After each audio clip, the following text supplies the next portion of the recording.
자, 여러분 반갑습니다. 이번 시간에 우리가 이제 조선의 발전에 대한 이야기를 살펴볼 수 있도록 하겠습니다. 교재로 간다라면은요, 30페이지하고 31쪽, 자, 이쪽, 자, 이어서 쭉 확인하시면 되고요.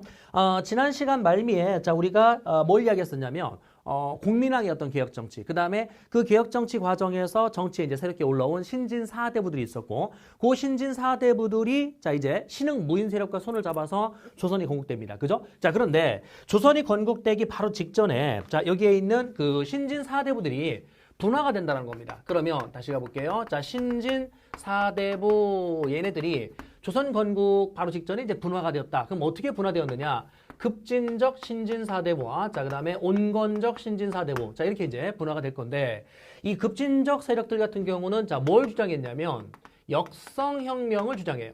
역성혁명. 선생님 역성혁명이 뭔데요? 역자가 뭐냐면 거스를 역자입니다. 거스를 역자. 성은 성씨. 그러니까 성씨를 거스르자. 그게 무슨 말이냐면 고려를 세운 게 누구죠? 왕건이었었죠. 그 왕건의 이제 후손들이 계속 왕위를 차지했잖아요. 그러니까 고려의 왕실은 자 왕시성입니다. 그죠? 자, 그 왕씨의 성을 거스르겠다. 성씨를 바꾸겠다는 겁니다. 그 얘기는 고려 자체를 자 무너뜨리겠다. 뭐 이런 내용을 갖고 있겠죠. 그래서 역성혁명. 이 급진적 세력의 대표적인 인물은 자 정도전이라든지 자 이런 인물들이 있고요. 자 그다음에 조준이라든지 자 이런 세력들이 있습니다. 그러면 온건적 신진사대부들은 누구냐면 아니 고려가 잘못된 건 맞다. 고려의 어떤 정치나 지금 현재 사회가 올바르지 못한 건 나도 인정하겠다. 그런데 그렇다고 해서 나라까지 새롭게 만들 필요가 있겠느냐. 고려라는 그 큰 틀을 그대로 유지하고 거기에 잘못된 부분들을 자 우리가 개혁을 하면 되지 않겠느냐. 자 이런 온건적. 그래서 이들은요. 고려를 자 뭐 하자? 개혁하자라는 자 주장을 펼치게 됩니다. 자 대표적인 인물은 자 정몽주라든지 자 정몽주 자 그다음에 길재 자 이런 인물들이 있어요. 자 그런데요. 여기 있는 그 뭡니까?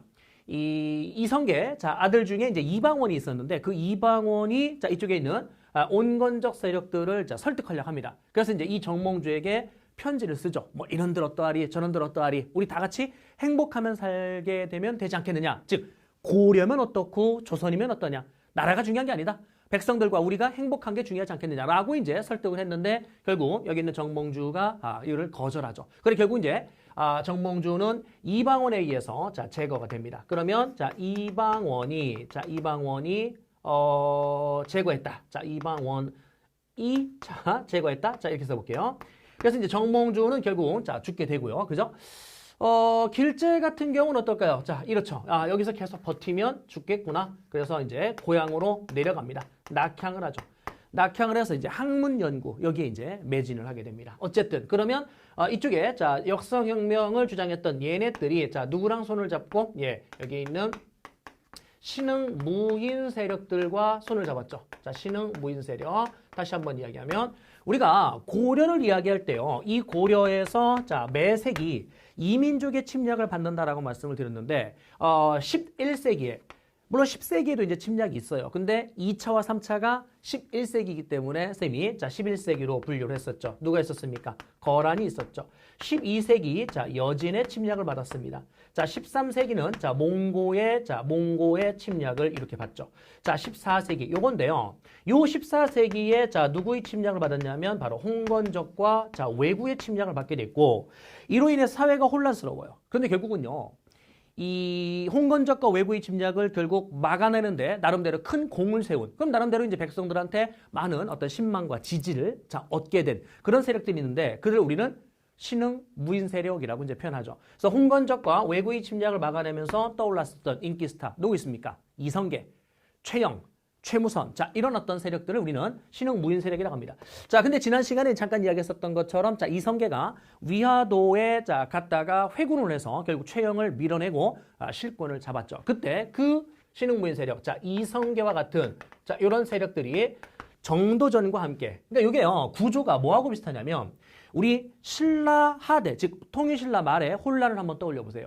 신라 말의 혼란을 떠올려 버리게 되면은 자 중앙 정치가 어지러웠습니다. 그죠? 왕위 쟁탈전. 그래서 이제 지방에 대한 컨트롤이 되지 않았고 그 지방에서 힘 있는 세력들이 일정한 지역을 장악하고 나는 여기에 성의 주인이야. 성주, 장군 막 이런 걸 자처하면서 독립적 세력 뭐죠?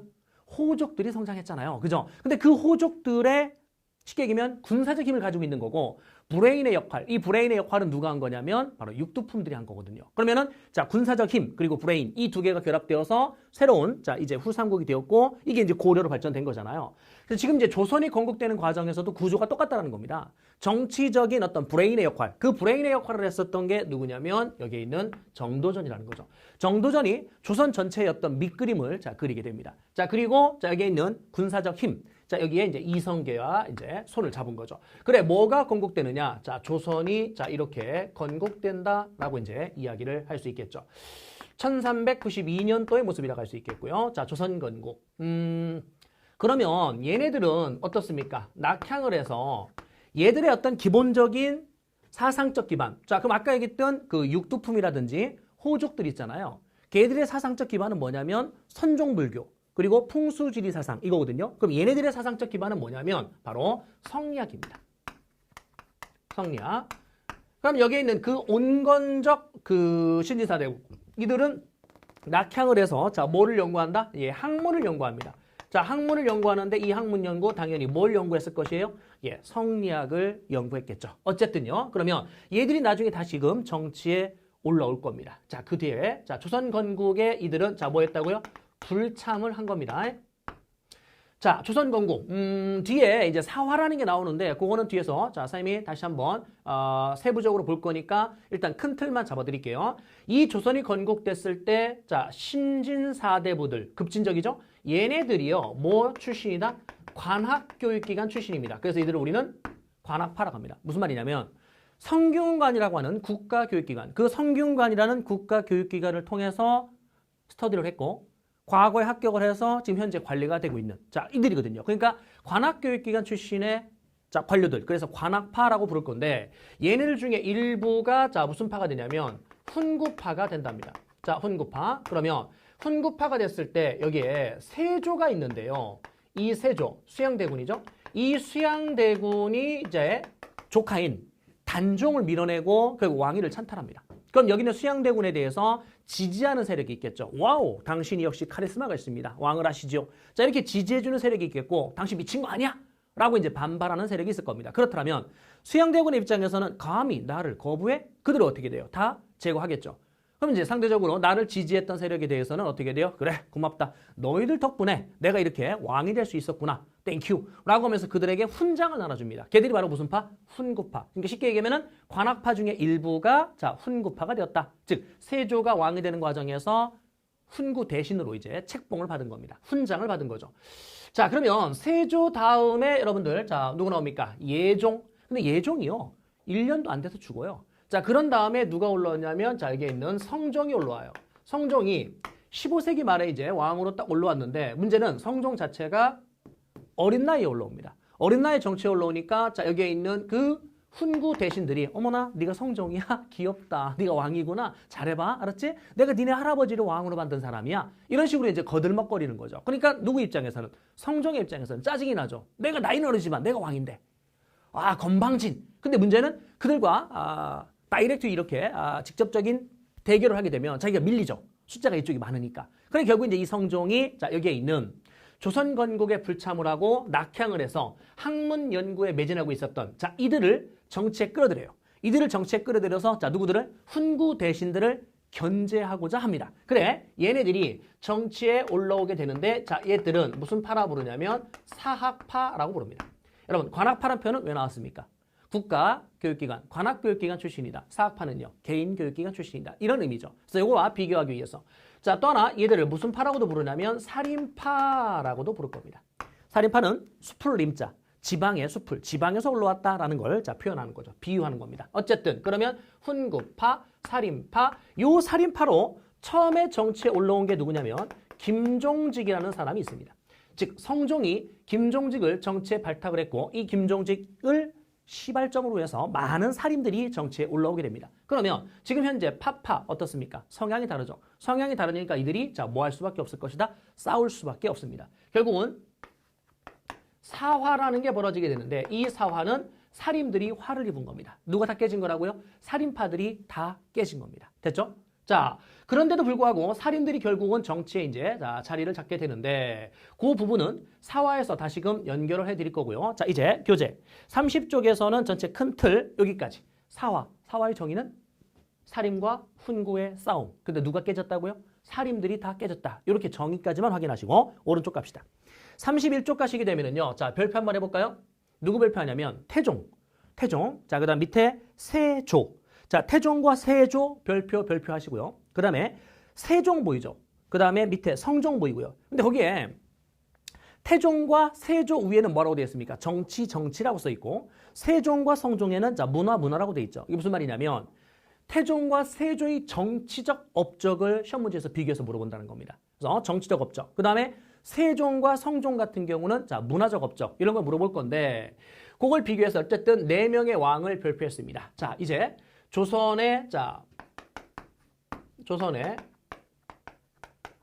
통치 체제가 정비되는 과정을 보겠습니다. 태조 이성계. 여러분, 태조 이성계는요. 시험 문제 안 나와요. 이성계 안 나오고 자 뭐라고요? 그냥 조선 건국했다. 근데 아까 이 이성계가 조선을 건국할 때 누가 브레인의 역할을 했죠? 정도전이 자 브레인의 역할을 했죠. 그래서 정도전에 대한 이야기를 조금만 볼게요. 이 정도전이요. 조선의 전체 밑그림을 다 그려놨어요. 이렇게 나라를 건설해야만 자 태평성대가 이어질 것이다. 뭐 이런 어떤 나름의 구상을 만들었던 게 정도전인데 이 정도전에서 이제 가장 중요하게 봐야 될 것 중에 하나가 뭐냐면 불시잡변이라는 책을 썼어요. 불시잡변이라는 게 무슨 말이냐면 부처님 말씀은 잡소리다 이런 뜻이거든요. 어머나 부처님 말씀이 잡소리라고요? 자 그래서 조선은 이런 정책을 씁니다. 불교를 억압한다. 억불. 유교를 숭상한다. 숭유. 물론 이 유교는 바로 성리학이 되겠죠. 그래서 성리학을 중심으로 하는 자 그러한 통치 질서를 만들고 싶었던 그게 바로 정도전입니다. 그래서 불시잡변이라는 책 하나만 확인하시고요. 두 번째. 여기는 이 정도전이 이제 꿈꿨었던 자 이게 뭐냐면 재상 중심의 자 정치, 재상 중심의 정치 이런 걸 꿈꿨답니다. 재상 중심의 정치다. 이 고려를요 한번 쭉 되돌아볼까요? 이 고려라는 게 자 언제 만들어졌습니까, 여러분들? 자 918년에 건국이 됐지 않습니까? 그런 다음에 936년도에 이제 후삼국이 통일됐고요. 그래서 쭉 가다가 1392년 자 고려가 지금 망한 거잖아. 그러면서 이제 새롭게 조선이 이제 만들어진 건데 이 정도전이 고려의 어떤 역사를 되돌려봤어요. 되돌려봤는데 왕이 유능하면 나라가 매우 안정적으로 발전돼요. 왕이 유능하면 나라가 발전된다. 그런데 중간에 띠리리한 왕들이 나오면 나라가 띠리리 이렇게 혼란이 나타나요. 다시금 유능한 왕이 새롭게 등장하면 안정을 회복했다가 자 능력이 부족한 왕들이 나오게 되면 사회 혼란이 또 이렇게 반복된답니다. 자 그러니까 정도전은 생각했던 게 뭐냐면 왕이라는 게 기본적으로 부자 세습. 자 큰아들한테 세습을 해주잖아요. 근데 이제 그 큰아들한테 왕위를 물려주는데 큰아들이 무조건 다 똑똑하다? 그렇지 않을 수도 있거든요. 여기서 말하는 똑똑함이라는 거는 학문적 지식을 말하는 게 아니라 어떤 그 정치적 능력 이런 거 우리가 이제 똑똑하다라고 표현한다라면 정치적 능력이나 이런 것들이 다 성향 차이가 있단 말이죠. 그러니까 큰아들이 무조건 똑똑하진 않다라는 거야. 그러면 여기 있는 큰아들한테 왕위를 물려줬는데 자 약간 정치적 능력이 좀 떨어져. 그럼 걔가 왕이 됐었을 때 어떻게 돼요? 나라가 개판이 돼. 그럼 백성들은 결국은 어떻게 됩니까? 완전 이거는 복불복인 거죠.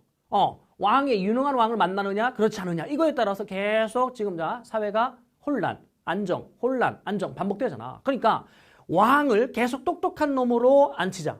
그럼 결국은 이제 왕이 쟁탈전. 그럼 사회 혼란이 또 정치적으로 나타나겠죠. 그러니까 좋아. 왕이라는 건 말이야. 그냥 쭉 세습해라. 막 큰아들이 됐든 뭐가 됐든 너희들이 알아서 세습해라. 그러면 실질적 정치는 누가 하는 거냐면 왕 밑에 유능한 뭘 뽑자? 총리. 총리를 즉 유능한 재상을 이렇게 뽑자라는 거예요.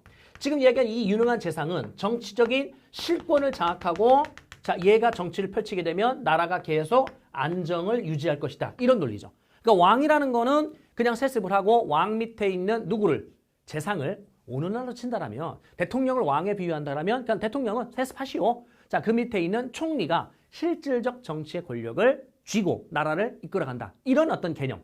그럼 결국은 누구 중심의 정치가 이루어져야만 재상 중심의 정치가 이루어져야만 나라가 안정을 유지할 것이다. 뭐 이런 논리가 바로 정도전입니다. 자, 계속 갈게요. 여기에요. 이성계가 한씨 부인이 있었는데, 자, 우, 과, 의, 간, 원, 연 이런 거 시험에 안 나옵니다. 외우는 거 아닙니다. 자, 그 다음에 강씨 부인이 있었는데, 이 강씨 부인에서는 자, 여기에 있는 자, 번,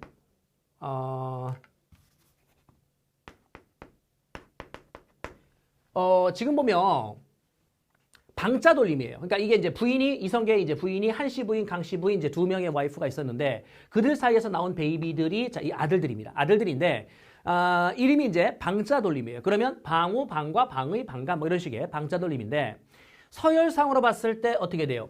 이성계 다음에 자, 왕이 될 자는 큰아들. 그럼 여기는 이제 방우가 왕이 되면 되죠. 그죠? 그런데 방우는 조선이 건국되기 전에 이미 죽었습니다. 그러니까 조선 건국 전에 이미 죽었어요. 그럼 서열상으로 봤을 때는 자, 방과 자, 얘가 이제 왕이 돼야 되는 이런 구조인데 문제는 뭐냐면 정도전이 조선의 어떤 밑그림을 그리면서 누구 중심의 정치를 꿈꿨다고 그랬어요? 재상 중심의 정치를 꿈꿨잖아요. 그러니까 재상에게 실권을 맡겨야 돼요.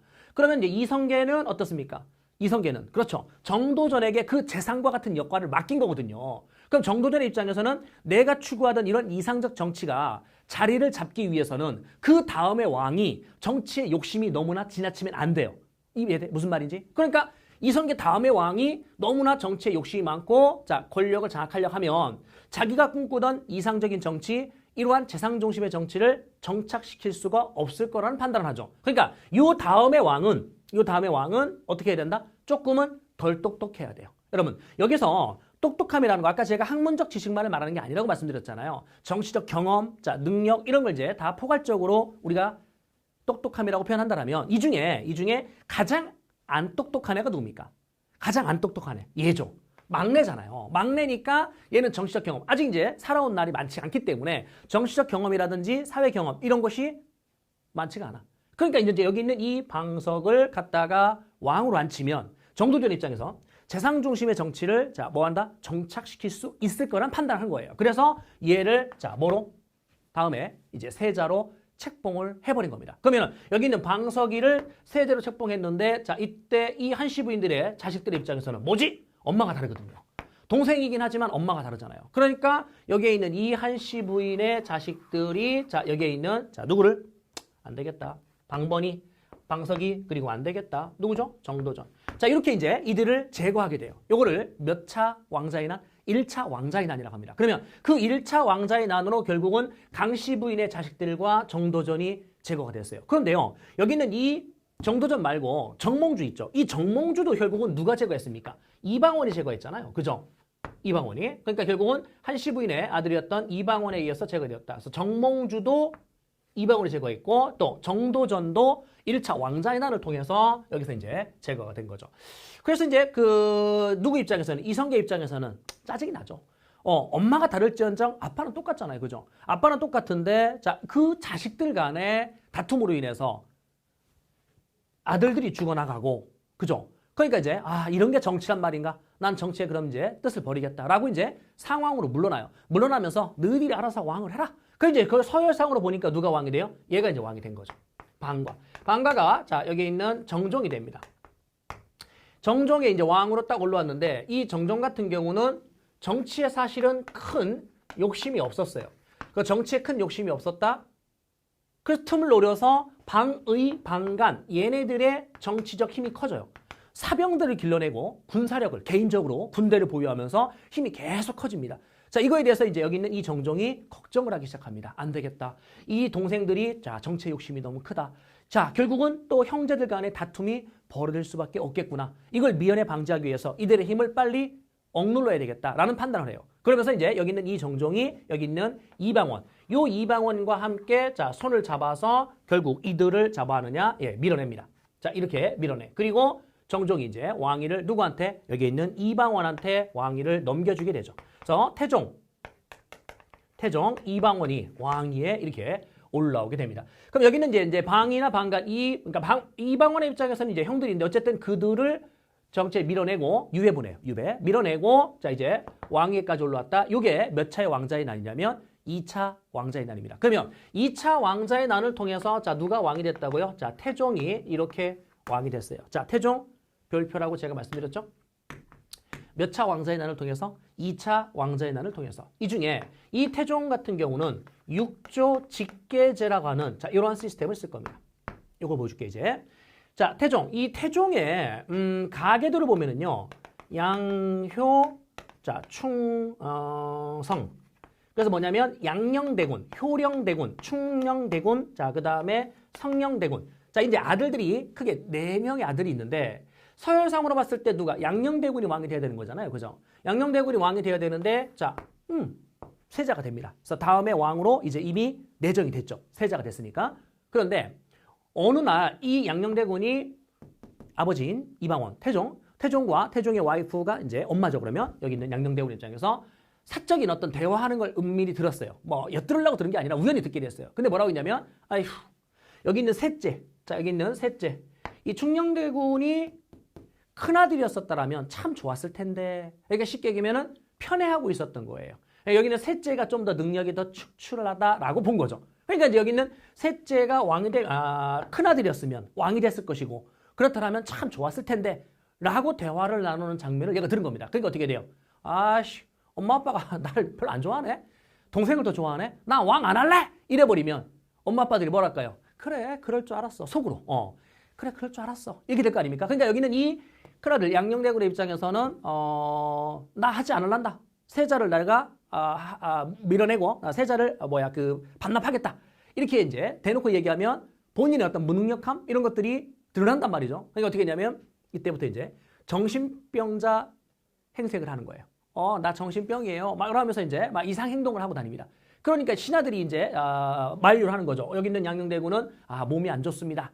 정신 건강이 좀 이상합니다. 왕할 자격이 없습니다. 그래 결국 이제 여기 있는 이 태종도 알았다. 그래서 양녕대군을 세자에서 이렇게 밀어냅니다. 밀어내면은 이제 둘째인 누가 효령대군.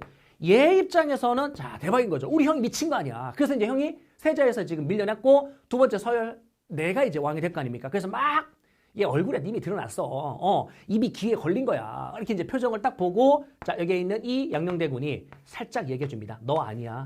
셋째야. 이렇게 이제 얘기를 해주죠. 그러니까 정말요? 제가 아니에요? 그래서 이제 실망. 그럼 이게 이제 궁궐 밖에 나가서 승려가 됩니다. 어쨌든 그래서 큰아들은 정신병 행사를 했고 둘째 아들은 밖에 나가서 승려가 됐고 그래 결국은 이제 여기 있는 자 충녕대군 여러분들이 알고 있는 누굽니까? 예, 세종이 이제 되는 겁니다. 그래서 자 여기에 있는 누가 왕으로 올라왔다? 세종이 왕으로 올라왔다. 여러분 세종은 큰아들이 아니다라는 것만 일단 확인하십시오. 됐죠? 자, 그 다음에 이 세종 같은 경우는 여기 있는 좀 전에 뭐라고 그러냐면 큰아들이 아니다라고 말씀드렸잖아요. 큰아들이 아니기 때문에 자 나름의 컴플렉스를 가지고 있는데 조선이란 나라는 뭐에 기반을 뒀어요? 성리학에 기반을 뒀잖아요. 성리학에서는요. 우주 만물을 자, 다 이분법으로 쪼개요. 플러스 마이너스. 자, 플러스 마이너스.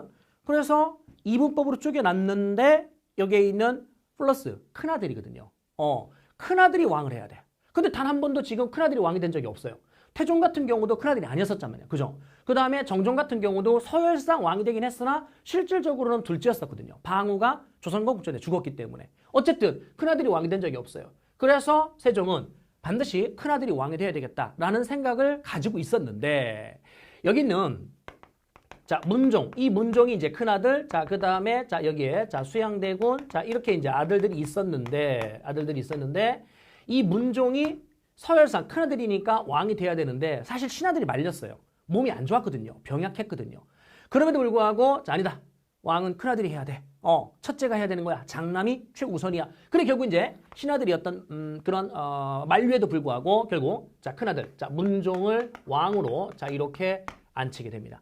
자 그런데 신하들이 걱정했었던 것처럼 몸이 이제 좀 병약하다고 그랬잖아요. 그래서 곧바로 이제 죽을 거예요. 죽을 건데 이 문종의 자 아들, 이 문종의 아들 자 단종을 어린 아들을 자 왕에 앉혀놓고 자 죽게 되는데 이때 죽으면서 자 뭐라고 그러냐면 당시에 김종서라든지 황보인이라든지 자 이러한 당시에 의정부의 재상들 그러니까 국가의 공무원들의 최고 우두머리 재상격에 있는 자 김종서, 황보인 자 이런 정치인들한테 우리 어린 아들 단종을 잘 좀 보필해 주십시오 라고 이제 부탁을 하고 결국은 문종은 죽어. 그리고 이제 단종이 올라왔죠. 단종이 올라와서 자 이제 아까 어리다고 그랬잖아요.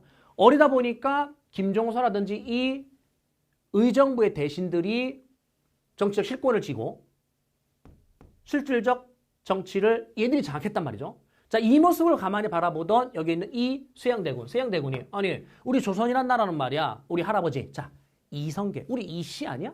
이씨잖아. 그런데 왜 여기 있는 김종서와 같은 이런 김씨, 황보인의 황씨 이들이 정치적 권력을 장악하고 자 그들이 실권을 장악했지? 이건 아니잖아. 자 우리 이씨가 권력을 다시금 장악해야지 라고 하면서 결국 자 김종서, 황보인 자 이런 세력들을 자 밀어냅니다. 자 밀어내고 결국은 여기 있는 조카 단종까지 유배를 보내요. 유배를 보내고 자 왕위를 찬탈하게 됩니다. 그래서 자 세조 이렇게 이제 수양대군 올라올 건데 요 일련의 과정 즉 김종서라든지 이런 세력들을 밀어내고 단종을 밀어내면서 왕위 찬탈하는 요 일련의 과정을 우리는 개유정난이라고 이제 표현합니다. 개유년의 일종의 쿠데타인 거죠. 그럼 자 보세요. 이 세조도 정상적인 빵법이 아닌 자 일종의 쿠데타를 통해서 왕위를 찬탈한 겁니다.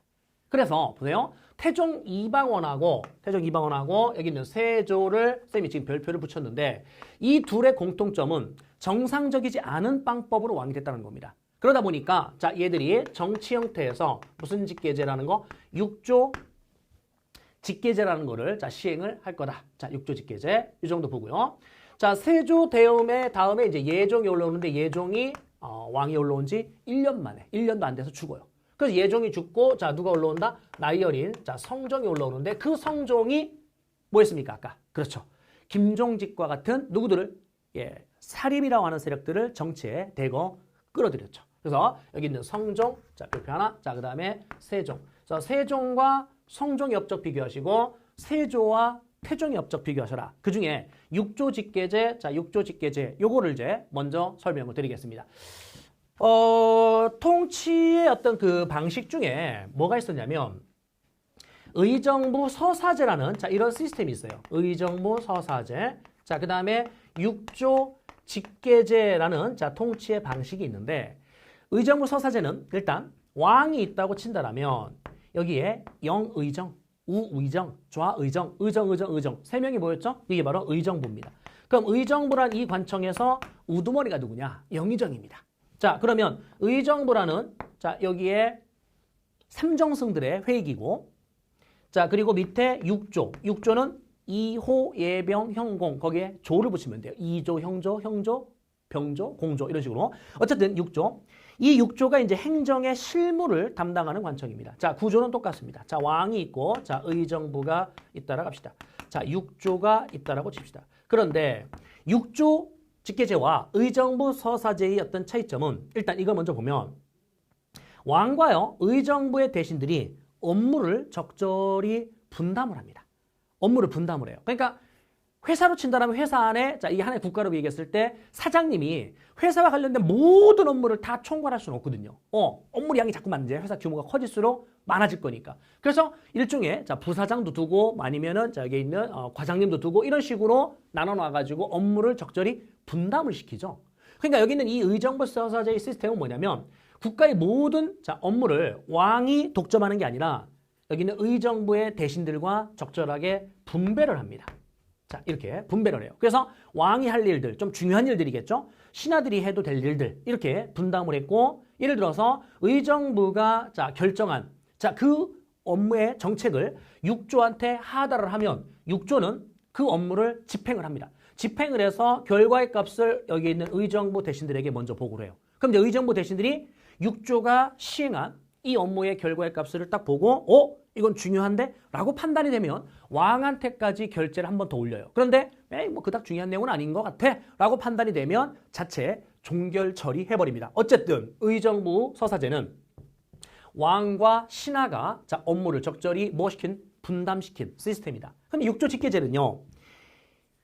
왕이 의정부를 거치지 아니하고 다이렉트로 육조에게 업무를 하더래요. 그럼 육조가 다이렉트로 자 여기 있는 누구에게 왕한테 결과의 값을 보고하는. 그럼 여기서 누가? 의정부가 자 큰 역할을 하지 못합니다. 자 여러분 두 개의 시스템을 비교했었을 때 성리학에 기반을 둔 게 조선이라고 그랬잖아요. 모든 걸 다 이분법으로 쪼갰다. 자, 플러스와 마이너스. 그럼 플러스에 자, 누가 있어요? 임금님이 계셔요. 마이너스에 신하들이 있어요. 그 플러스와 마이너스는 뭘 이루어야 돼요? 조화를 이루어야 돼요. 그죠? 그러면은 성리학에 기반을 둔 조선이란 나라는 어떤 시스템을 두는 게 그렇죠. 의정부 서사제. 즉 왕권과 신권을 적절히 조화시킴으로써 정치를 이끌어가는 이 시스템을 자, 두는 게 일반적입니다. 그래서 지금 이야기하는 태종과 자, 태종은 지금 보시니까 6조 직계제잖아요. 자, 그 다음에 여기 있는 세조. 세조도 6조 직계제잖아요. 이 태종과 세조의 6조 직계제를 제외하면 나머지의 모든 왕들은 다 무슨 서사제? 의정부 서사제입니다. 그러니까 왕별로 의정부 서사제 이렇게 공부하는 게 아니라 의정부 서사제가 아닌 왕 2명만 보시면 돼요. 자, 6조 직계제의 왕은 자, 누구와 누구다? 태종과 세조인데, 태종과 세조인데, 잘 보세요. 의정부 서사제와 6조 직계제 중에 왕권이 더 강해 보이는 게 어느 쪽입니까? 왕권이 더 강해 보이는 게 이쪽이죠. 그러니까 성리학에 기반을 뒀기 때문에 의정부 서사제의 시스템을 쓰는 게 일반적이겠지만 왕권을 강화시킬 필요성, 왕이 국가의 모든 업무를 다 장악하겠다는 겁니다. 자, 이게 바로 6조 직계제. 그러면 태종과 세조가 왜 이 시스템을 두고자 했었던 거냐? 정상적인 방법으로 왕이 되지 않았기 때문에 나를 반대하는 세력이 어딘가에 있다 없다? 있다라는 겁니다. 그러니까 내가 왕이 되는 과정에서 많은 사람을 죽였고 자, 그들이 결국 나에 대한 반발심을 가지고 있다는 거죠. 그러니까 언제 어디서 내가 복수를 당할지 몰라. 그러니까 이제 내 신변을 내가 보호하고 왕권을 강화시켜놔야만 살 수 있다라는 판단을 한 거죠. 그러니까 태종 같은 경우는 자, 몇 차 왕자의 난? 그렇죠. 2차 왕자의 난. 2차 왕자의 난으로 자, 왕이 됐습니다. 그죠? 자, 그 다음에 여기에 있는 세조 같은 경우는 계유정난. 이 사건을 통해서 결국 왕이 됐기 때문에 자신에 대한 어떤 위협 세력들이 존재하고 있다. 그 위협 세력들로부터 자신을 안전하게 보호받기 위해서는, 지키기 위해서는 무슨 권이? 왕권이 매우 강해야 된다라는 자, 판단을 했다는 겁니다. 되나요? 자, 6조 직계제. 6조 직계제. 자, 태종은요, 또 뭘 시행했냐면, 여기에 있는 신문고 제도. 신문고 제도. 이 신문고 제도 같은 경우는, 두 가지 역할을 해요. 자, 하나는 뭐냐면, 이제 그 성문 앞에다가 이제 큰 북을 이제 달아놓고, 백성들이 지나가다가 왕한테 자기 억울함을 이제 알리고 싶어. 호소하고 싶어. 그러면 이제 북을 둥둥둥 치는 겁니다. 북을 둥둥둥 치면 이 북소리를 듣고 왕이 직접 나와서 그래, 네가 왜 나를 불렀느냐? 아, 저는 이런 어려움을 겪고 있습니다. 그러니까 민원을 해결해 달라는 거예요. 그래서 오늘날에도 여러분들 그 청와대 신문고 이렇게 부르죠. 신문고 자체가 이제 국민들이, 백성들이 청와대에 뭔가 해결을 요하는 것들을 이제 글로 올리는 그런 게시판이 신문고입니다. 그래서 이 당시에도 이제 그러한 백성들의 어떤 그 민원을 해결해 주겠다. 근데 사실은요, 이 북이 이렇게 있는데 아무나 가서 치는 게 아니라 치기 위해서는 그 앞에 병졸들이 다 지키고 있어요. 그래서 병졸들이 너 왜 왔어? 이거 치려고요. 억울함이 뭔데? 막 이야기하면 꺼져. 이렇게 돼요. 그러니까 이제 신문고 제도가 크다 활성화되지 못합니다. 또 하나 신문고 제도에 자, 두 가지의 목적이 있다고 그랬는데 하나는 그런 여론 수렴. 자, 또 하나는 뭐냐면 적군이 쳐들어왔을 때 그 적군이나 아니면 반란. 그렇죠. 반란 세력들이 이 태종 같은 경우는 어땠어요? 형들을 밀어내고 사실 왕이 됐잖아요. 근데 그 형들이 사병을 가지고 있었잖아요. 그 사병을 동원해서 다시 반격을 할 수 있지 않습니까? 그런 어떤 반란 세력이나 적군이 쳐들어왔을 때 아무나 와서 먼저 완료라. 긴급한 상황을. 자, 그런 목적으로. 그러니까 결국은 신문고 제도에서 반란 세력이라든지 이들의 어떤 그 침략, 요거를 미리 알리기 위한 시스템이 바로 신문고 제도입니다. 자, 그 다음에 이제 사병들을 잡아할 것이고요. 예, 혁파할 것이고요. 자, 그 다음에 태종 때 가게 되면은 자, 뭘 하냐면 호패법이라는 걸 시행할 거예요. 호패법을 실시했다. 호패법. 자, 그 다음에 사간원이라는 거를 이제 자, 독립을 시킬 건데요. 사간원. 이 사간원이 뭐 하는 곳이냐면 간쟁을 담당하는 곳입니다. 간쟁. 그래서 사간원을 자, 이렇게 독립시켰다. 요 얘기를 조금만 하고 갈게요. 뭐냐면 고려시대 거 한번 떠올려 보세요. 고려시대 거 가게 되면은 이런 기구가 있었어요. 뭐가 있었냐면 중서문화성. 그러니까 이성육부에 중서문화성, 상서성. 그래서 이성. 기억나? 그때 이 중서문화성이라는 관청 안에 수십 명의 관리가 있는데 그들 중에 2품 이상의 높은 관리들, 2품 이상의 높은 관리들을 다 싸잡아서 제신들 이렇게 얘기했죠. 자, 그 다음에 3품 이하의 아이들을 낭사들 이렇게 했는데 얘가 담당하는 게 뭐죠? 왕이시여! 그러시면 안 됩니다. 근데요, 왕만 견제하는 게 아니라 높은 관리들도 견제해요. 고관들. 고관 및 왕에게 일종의 태클을 걸 수 있는 그런 간쟁이라는 권한을 가지고 있었잖아요. 그 다음에 서경권, 봉박권 이런 권한을 가지고 있었던 게 낭사들인데 얘들은 2품 이상이고 자 얘들은 3품 이하잖아요. 그러면 여기는 이 낭사란 아이들이 간쟁을 할 때 왕에 대해서도 간쟁을 하지만 고관들에 대해서도 간쟁을 한다라고 말씀드렸잖아. 그러면은 예를 들어서 중서문화상 안에 있는 이 재신들이 좀 정치에서 자 부정과 부패, 비리 이런 것들이 이제 보이기 시작해. 그럼 낭사들이 어떻게 돼요? 당신 그러면 안 돼! 라고 태클을 걸어줘야 되는데 문제는 뭐냐면 제 식구 감싸기? 이런 어떤 그 현상이 나타나는 거야. 왜냐면 여기는 얘들이 지금 3품 이하지만 결국은 나중에 시간이 지나서 승진을 하고 승진을 하면 얘도 몇 품 이상이 될 수 있어요? 2품 이상이 될 수도 있잖아요. 그럼 2품 이상이 된다는 얘기는 결국 뭐가 될 수 있다는 거야? 재신이 될 수도 있다는 얘기죠. 근데 여기 있던 이 낭사의 역할을 가지고 있을 때 요 재신들을 연락에 깠어. 연락에 깐 다음에 일정 부분 시간이 지나서 자기도 여기 재신의 부류로 합류가 됐어. 그럼 그들이 어떻게 돼요? 어서 와. 네가 예전에 나를 이렇게 깠지? 웰컴 이럴까요? 아니죠. 그러니까 결국은 이제 그들을 배척하거나 이런단 말이죠. 그러니까 쉽게 얘기하면 자기 식구들을 안 까는 거예요. 다른 관청에 있는 고관이나 왕이나 그들에 대해서 나름대로 자 정체, 비리나 부정, 부패에 대해서 간쟁을 해. 그런데 자기 같은 관청 안에 있는 높은 고관들에 대해서는 태클을 안 거는 겁니다.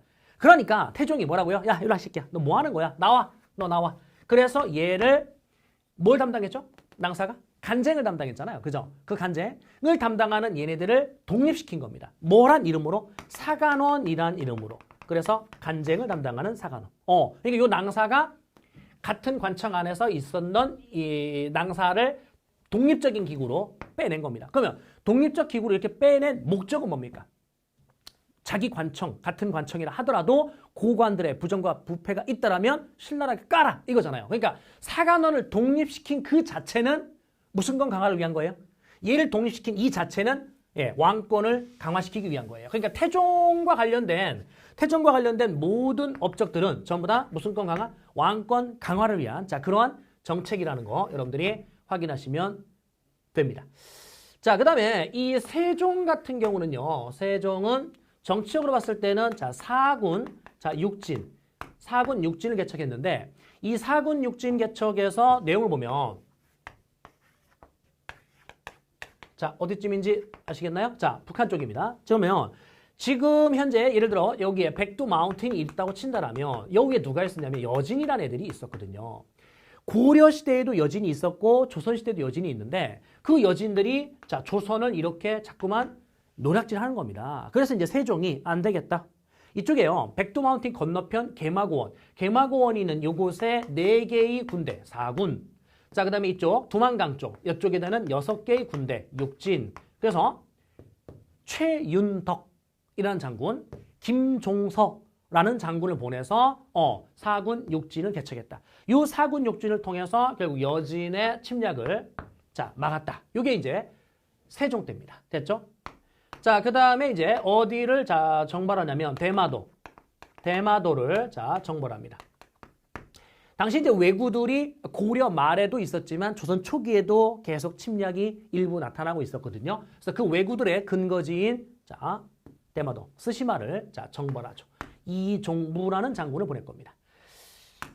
당연히 뭘 할 거고요? 의정부 서사제의 시스템을 쓰겠죠.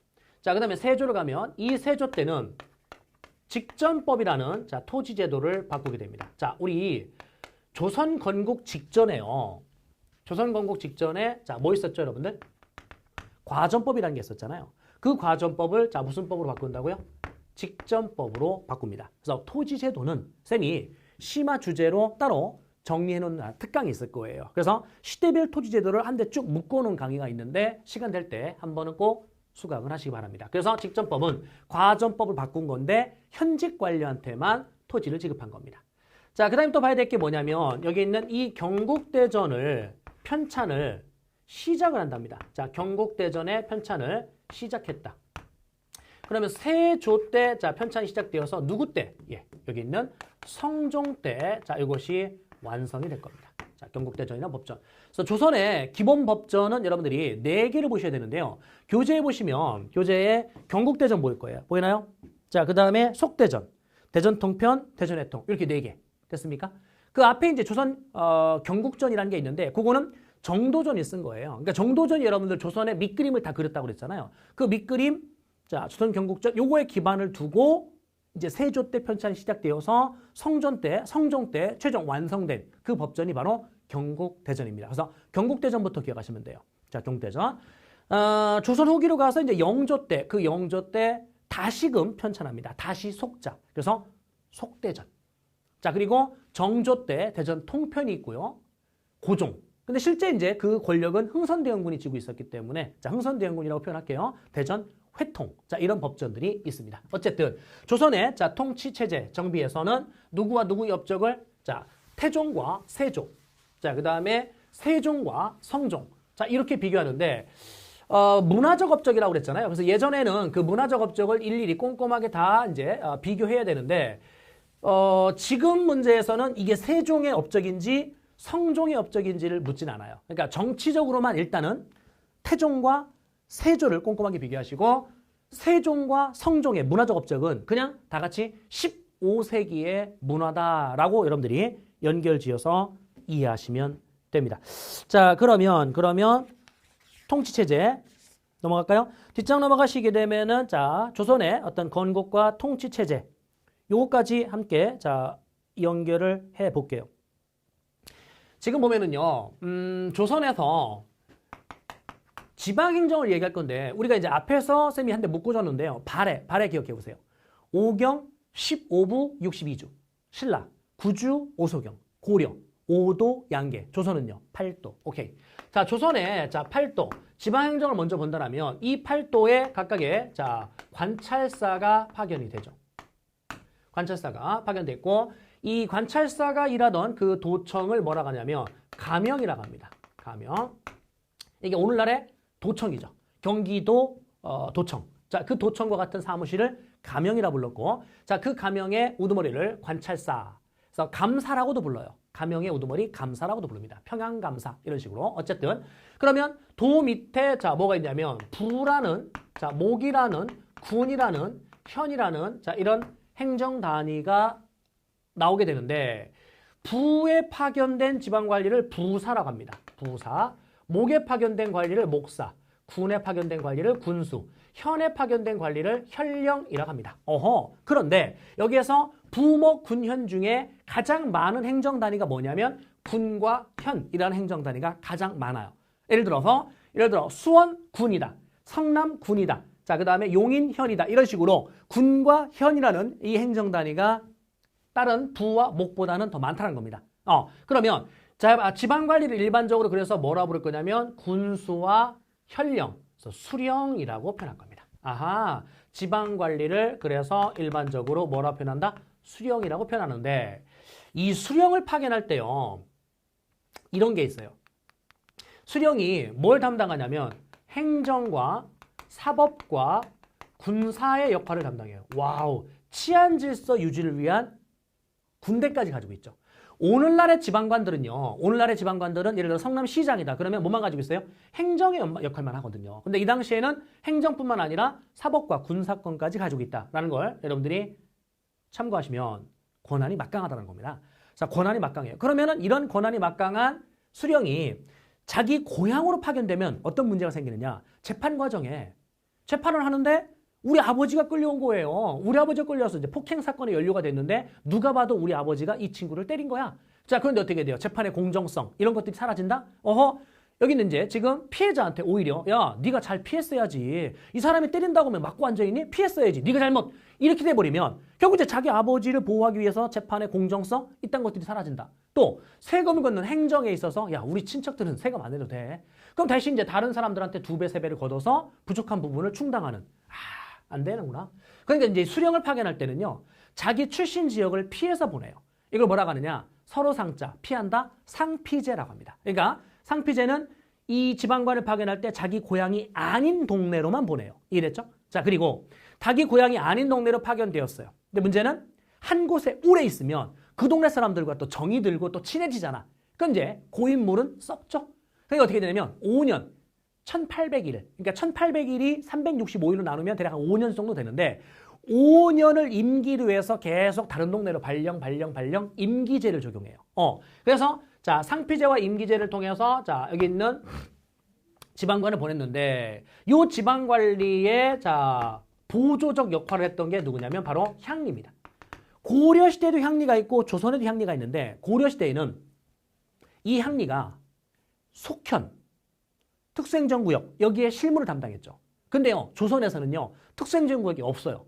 행정구역이 없고 전국적으로 지방관이 다 파견됩니다. 그럼 전국적으로 지방관이 다 파견되었다 이랬을 때 이 향리들은 이제 행정 실무를 담당하는데 여기에 있는 뭡니까? 수령의 단순 보조적 역할을 합니다. 그럼 오늘날로 친다면 이게 성남시장이고 요거는 성남시에 소속된 공무원들인 겁니다. 무슨 말 이해돼요? 자, 그러면 향리들이 자, 이 수령의 업무를 보조한다.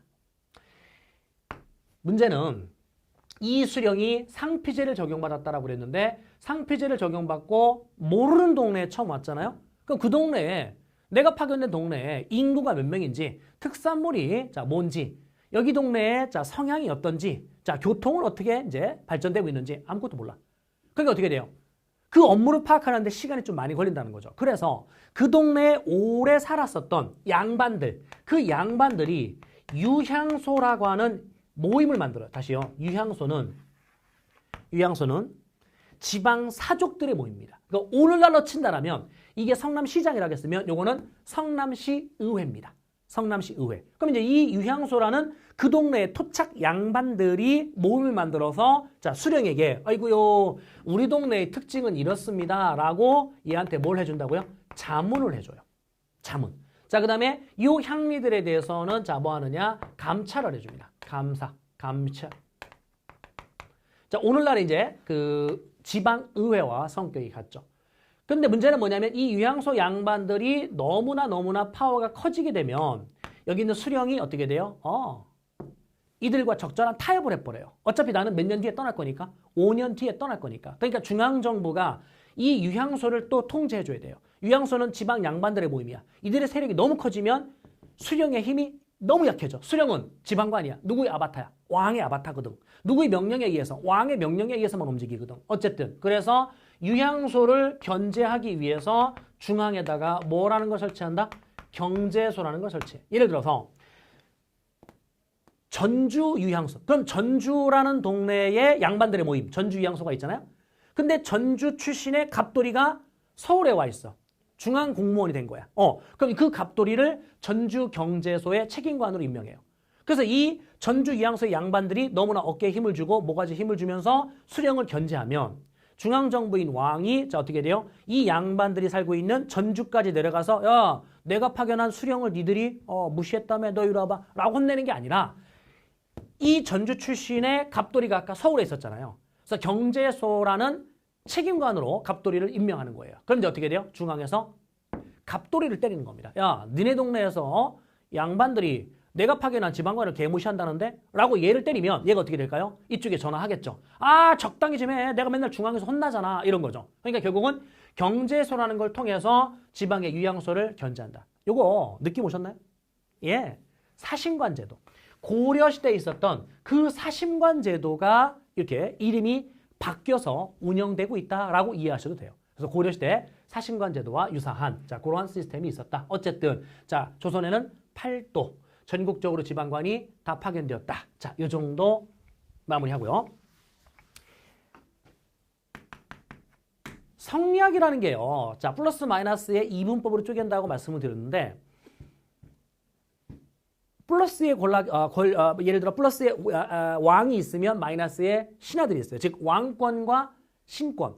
플러스에 남자가 있으면 마이너스에 여자가 있어요. 그래서 남자의 역할, 여자의 역할. 그럼 그 남자들 중에서도 또 큰아들이 있고 차남들이 있어요. 모든 걸 다 이렇게 이분법으로 쪼갭니다. 오른손이 있으면 왼손이 있고요. 그래서 왼손의 역할이 있고 오른손의 역할이 있어. 모든 게. 어느 한쪽이 없으면 이건 조화가 깨진 거야. 그러면 성리학에 기반을 둔 자 조선이란 나라에서는 여기에 있는 통치기구를 만듦에 있어서 어떻게 만들었냐면 왕권을 뒷받침할 수 있는 기구와 자, 그 다음에 신권을 뒷받침할 수 있는 기구와 이 두 가지를 적절히 조화를 시키는 겁니다. 그리고 이제 자 기타 기구 자 이렇게 나눠 보는데 우리가 지방행정은 자 뭐라고 그랬어요? 지방행정은 팔도다라고 이제 이야기를 했잖아요. 그러면 중앙정치는 왕권을 뒷받침하는 기구. 이 왕권 뒷받침의 자 대표적인 기구가 뭐가 있냐면 승정원. 이 승정원은 우리 고려시대요. 혹시 승선 기억나요? 승선? 그 승선이 왕명 출납을 담당했다 왕의 비서기관이었잖아요. 그게 이름이 바뀐 거예요. 뭐라고? 승정원이라고. 그러니까 승정원이 왕명 출납, 왕의 비서기구입니다. 자, 그 다음에 의금부. 이 두 가지인데 왕권을 강화시키거나 왕권을 계속 유지하기 위해서 이런 걸 활용한다는 얘기인데 의금부는 뭐냐면 왕권 직속 재판기관입니다. 그러면은 왕이 직접 재판하는 거예요. 이 왕이요. 사사로운 범죄까지 일일이 다 재판할 수는 없어요. 그러니까 어떤 거야? 중대한 범죄. 여러분 중대한 범죄라는 게 뭐겠습니까? 그렇죠. 반역죄라든지 이런 것들. 네가 감히 나한테 반역을 꿈꿨단 말이야? 라고 하면서 처벌할 때 대충 처벌하겠습니까? 아니죠. 과감하게 자 그들에 대한 처벌을 보여줌으로써 결국은 다른 사람들한테 일제 느낌을 주는 거죠. 야 왕한테 덤비면 다 죽어 이런 거죠. 그래서 중대한 범죄 이딴 것들 처벌하기 위한 왕의 직속 재판기관. 자 신권으로 갑시다. 자 신권은요 사관원, 사원부. 잘 보세요. 자 사관원 선생님 아까 이거 나왔던 건데요. 간 기억나요? 태종이요. 태종이 사관원을 독립시켰죠. 즉 무슨 말이냐면 고려시대의 낭사들이 하던 역할을 자 얘들이 제대로 하지 않았다. 그래서 너 나와. 네가 독립된 기구로 빠져나오란 말이야. 이 빼낸 거는 높은 고관들을 제대로 디스해라 이거잖아요. 그러니까 사관원을 독립시킨 건 분명히 무슨 건 강화를 위한 거예요? 왕권 강화를 위한 거예요. 근데 선생님이 이게 신권을 대변한단 말입니까? 그죠? 왜요? 사관원 자체는 고관들만 견제하는 게 아니거든요. 누구까지? 왕에 대해서. 왕과 고관들에 대해서 당신 그러면 안 돼! 라고 태클 걸 수 있는 권한을 가지고 있는 기구이기 때문에 사관원 자체는 신권을 위한 기구입니다. 다시 가면 태종 때 사관원을 독립기구로 빼낸 의도, 이 목적은 왕권 강화를 위한 겁니다. 그죠? 왜냐면은 높은 고관들을 디스하지 않았기 때문에. 그래서 독립시켰어요. 독립시켜 놨을 때 이 사관원 자체는 고관뿐만 아니라 왕도 견제할 수 있는 역할을 하고 있기 때문에 왕권이 아닌 신권을 대변하는 기구다. 사관원. 사원부는 뭐냐면 감찰기구입니다. 그러니까 고려시대 어사대와 같죠. 그러면 고려시대의 자 요게 뭐와 같은 거라고요? 승선과 같죠. 그럼 요거는 고려시대 뭐와 같죠? 어사대와 같죠. 어사대, 관리, 감찰기구. 요 두 개를 묶어서 우리는 뭐라고 한다? 양사라고 합니다. 양사. 자, 양사라고 하는데 여기에 홍문관이라는 게 자 하나 더 생겨요. 잘 보세요. 홍문관. 여기에 세종 때 누구 때요? 세종 때 집현전 들어봤죠? 자, 집현전의 학자들을 학자들인데 이들을 정치에 이제 이용하는 겁니다. 누가? 세종이. 그러면 집현전의 학자들이 뭘 담당했냐면 경연이라는 걸 담당을 해요. 경연이 뭐냐면 유능한 학자들이 왕에게 학문을 가리키고 학문을 함께 논의하는 자 그러한 시스템. 이게 바로 경연입니다. 쉽게 학자들이 왕을 가리킨다 이러시면 돼요. 그러면 경연이라는 시스템이 있는데 이때요. 단순하게 학문적 지식만 전달하는 게 아니라는 거예요. 1 더하기 1은 2예요. 이렇게 단편적인 지식만 전달하는 게 아니라 여기에 있는 자기 학자들의 정치적 견해, 학문적 어떤 그 사고방식 뭐 이런 것들도 함께 여기에 수업 중에 이제 나온다는 거죠. 어쨌든 그러면 집현전이라는 이 학자들이 경연을 담당했는데 자 여기에 있는 누구 입장에서는 여기에 있는 세조의 입장에서는 자 세조의 입장에서는 잔소리가 듣기가 싫은 거예요. 그러니까 이 세조가 집현전을 자 뭐 해버리냐면 폐지합니다. 다시 여기다가 폐지라고 쓸게요. 자 이걸 폐지시킨 게 누구라고요? 여기 있는 세조입니다. 예를 들어 이런 거죠. 학자들이요. 1 더하기 1은 2입니다. 자 그런데 단종은 뭐하고 지낼까? 뭐 이런 식으로 이제 막 떠들어대는 거예요. 자 2 더하기 2는 자 3입니다. 자 어린 조카가 그렇게 자 아이고 밀려나서 슬프네 뭐 이런 식으로. 그러니까 여기는 이 누구 입장에서 세조 입장에서는 이 신하들이 바른 말하는 게 잔소리하는 게 이게 싫은 거야. 듣기 싫은 거죠.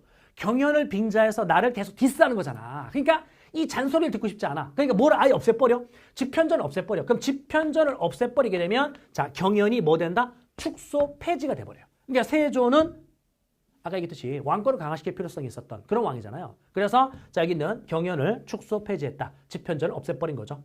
자, 그 이후에 성종이라는 왕 때 가게 되면은 이 성종이라는 왕 당연히 어떻게 하겠습니까? 육조 직계제 하나요? 아니죠. 육조 직계제는 딱 두 명뿐이 없었죠. 세조와 태종 딱 두 명이잖아요. 여기는 이 성종은 의정부 서사지 할 겁니다. 그러면 신하들의 자 이야기 플러스 마이너스를 조화를 이루어야 된다. 당연히 뭘 필요하다? 경연은 필요한 거거든요. 그래서 그 집현전을 부활한 겁니다. 집현전을 부활했는데 이름을 무슨 관이라는 이름으로? 네, 홍문관이라는 이름으로 자 부활한 겁니다. 그러면 이거 시험 문제에서 경연을 뭐 시켰다? 활성화시켰다. 뭐란 이름으로? 홍문관이라는 이름으로. 그러면 홍문관이 담당하는 문 뭐요? 자문을 담당해 주는 거예요. 왕에 대한 뭘 담당했다고요? 자문을 담당합니다. 그리고 경연도 담당합니다. 그러면 왕에 대한 자문과 경연을 할 때 왕한테 바른 말도 한다 안 한다? 바른 말도 하죠. 그럼 여기 홍문관 얘네들이 하는 이 짓거리가 누구들이 본래 업무와 비슷해진다? 양사들. 양사가 누구죠? 사관원, 사원부. 사관원 뭐 하는 역할을 했죠? 간쟁. 누구에 대한? 왕에 대한. 왕과 고관들에 대한 간쟁. 그럼 그 간쟁을 하는 이 부분이 누구랑 비슷해요?